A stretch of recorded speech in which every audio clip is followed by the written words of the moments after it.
must be in this state or not. What would you lose? It is a yes or a no that you need to say. While I was saying this, blessed Jesus made himself felt in my interior, and told me, "My daughter, I say that I want you to go out of this state of victim, but if you do it, woe. And if you yourself tell me that you would want me to go out of it, should I not do it? And I must say it to you, push you, make violence on you, and you must not do it, because a daughter who is always with her father must know the temperament of the father, the time, and the cause. She must ponder everything well, and if needed, she must dissuade her father from giving her this command. And I have not done it because obedience does not want it. And without giving me time, and if they allow you to, woe to the one who does it." On hearing this, I said, "Lord, it seems that this time you want to tempt me and create many embarrassments for me. I myself don't know what to do." And I wanted to joke a little bit with you. Do spouses not joke with each other sometimes? And could I not do likewise? March 5, 1906. Jesus asks her to give him relief him. She sees a man committing suicide. Continuing in my usual state, I found myself outside of myself with baby Jesus, all afflicted. In seeing him so afflicted, I said, "My dear little one, tell me, what do you want?" "That I suffer in order to relieve you."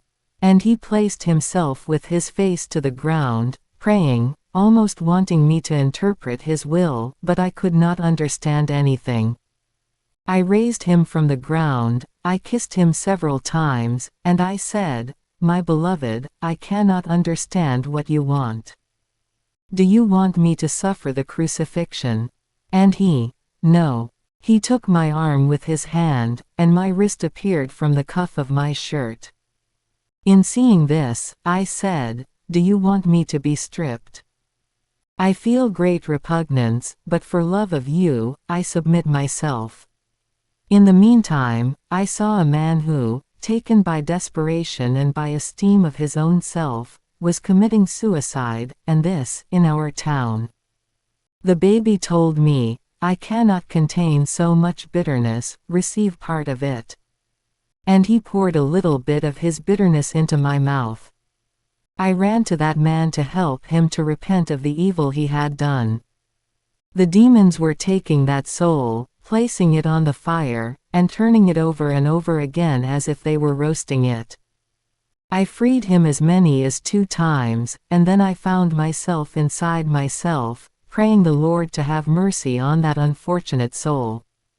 Blessed Jesus came back with the crown of thorns, so sunken into his head, that the thorns appeared even inside his mouth, and he told me, "Ah, my daughter, yet many do not believe that the thorns penetrated even into my mouth." The sin of pride is so awful as to be the poison of the soul, it kills it. Just as one who has something across his mouth prevents any food from passing into his body to give him life, so does pride prevent the life of God in the soul. This is why I wanted to suffer so much, because of human pride, and in spite of this, the creature reaches such pride that, drunk with pride, he loses the knowledge of himself, and reaches the point of killing his body and soul. To obey, I say that when I told Father what I have written above, he assured me that on that morning a man had committed suicide. March 9, 1906. She sees purging souls going to help the peoples.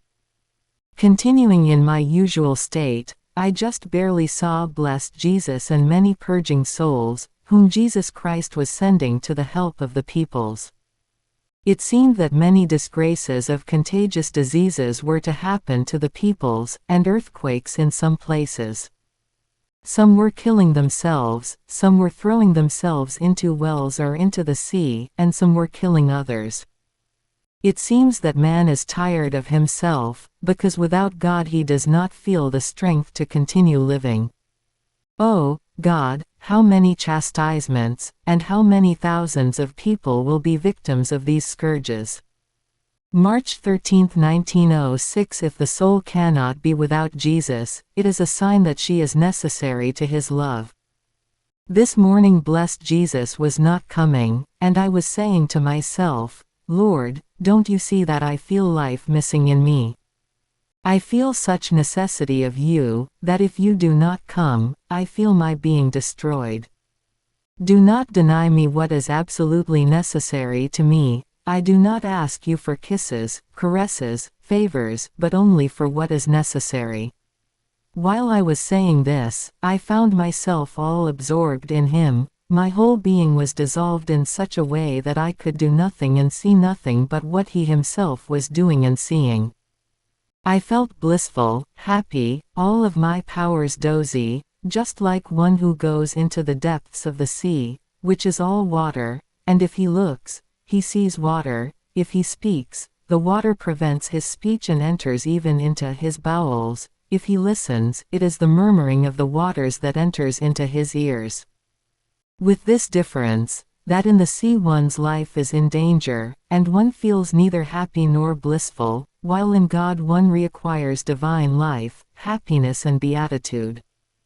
Then blessed Jesus told me, my daughter, if you cannot be without me, so much am I necessary for you, it is a sign that you are necessary to my love.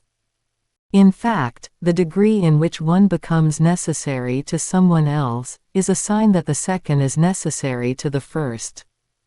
Therefore, even though sometimes it seems that I am not coming, and you struggle, and I see how necessary I am for you, as this necessity grows in you, so does it grow in me, and I say to myself, I am going to go and take this relief for my love. This is why, after you have struggled, I come. April 17, 1906 San Francisco earthquake 8.3 and fire 700 die. God will arm the elements against man. This morning I had a bad time. I was outside of myself and I could see nothing but fire. It seemed that the earth would open and threaten to swallow cities, mountains and men. It seemed that the Lord would want to destroy the earth, but in a special way 3 different places, distant from one another, and some of them also in Italy. They seemed to be 3 mouths of volcanoes. Some were sending out fire which flooded the cities, and in some places the earth was opening and horrible quakes would occur. I could not understand very well whether these things were happening or will have to happen. How many ruins!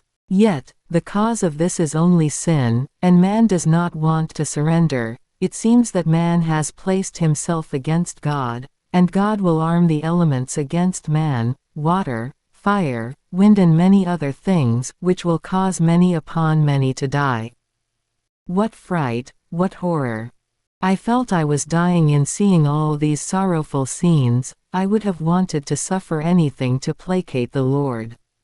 And the Lord made himself seen for just a little, but who can say how? I said a few words to placate him, but he would not listen to me. Then he told me, my daughter, I can find no place left in which to rest in my creation. Let me rest in you, and you, rest in me and keep quiet. April 25, 1906 She suffers together with Jesus. He gives her all of his sufferings and all of himself as gift. As I was in my usual state, I seemed to see blessed Jesus inside of me, all afflicted, in the act of suffering the crucifixion, and it seemed that I would suffer a little together with him.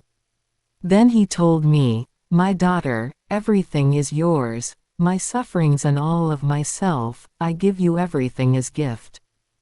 Then he added, my daughter, how many things creatures do against me, what a thirst for sins they have, what a thirst for blood. I would want to do nothing but pour the bowels of the earth inside out and burn them all up. And I, Lord, what are you saying? You told me that you are all mine, and one who gives himself to someone else is no longer the master of himself. I do not want you to do this, and you must not do it. If you want satisfaction from me, make me suffer whatever you want, for I am ready for everything. So, I felt him within me as if I were keeping him bound, and oftentimes he would repeat, "Let me do, for I can take no more. Let me do, for I can take no more." And I would repeat, "I do not want it, Lord, I do not want it." But as I was saying this, I felt my heart split with tenderness in admiring his goodness, so condescending to a sinful soul such as I. I could comprehend many things about the divine goodness, but I cannot say them well. April 26, 1906. Jesus does not want to let her see the chastisements so as not to afflict her. Continuing in my poor state, I felt there were people around my bed who wanted me to see the chastisements which were happening in the world, earthquakes, wars and many other things, which I could not understand well, to make me intercede with the Lord. It seemed to me that they were saints, but I cannot tell with certainty. In the meantime, blessed Jesus came out from within my interior, and he said to them, "Do not molest her, do not afflict her by wanting to make her see sorrowful scenes. Rather, let her be tranquil, and leave her alone with me." They went away, and I remained concerned. Who knows what is happening, that he does not even want me to see. Then, afterwards, I found myself outside of myself, and I saw a priest who began to talk about the earthquakes which had occurred in the past days, saying, "The Lord is very indignant, I believe they are not yet finished. And who knows whether we will be spared?" He became inflamed, and it seemed that his heart was beating so strongly that I could feel it myself, and those heartbeats would reverberate in my heart. I could not understand who he was, but I felt a certain something being communicated to me. Then he added, "How can grave things happen, with destructions and dying of people, where there is a heart that loves for all? At most, a few tremors might be felt, without considerable damage." On hearing, "a heart that loves for all," I felt as though I were being picked on, and I myself cannot tell how I came out saying, "What are you saying, a heart that loves for all? Not only that loves for all, but that repairs for all, that suffers, that thanks, that praises, that adores, that respects the holy law for all, because I do not believe it is true love toward the beloved, if one does not render him the love and all the satisfaction which the others were supposed to render him, in such a way that in that person, he must find all the good and the contentment which he was to find in all." On hearing me, he became more ignited, and drew near me in the act of wanting to clasp me. I was afraid, I felt blushing for having spoken that way, and my heart, struck by his heartbeats, was throbbing. He seemed to transform, as if he were our Lord, but I cannot tell with certainty. Without my being able to oppose him, he clasped me to himself, telling me, "Every morning I will come to you, and we will have breakfast together." At that moment I found myself inside myself. April 29, 1906. How the soul who is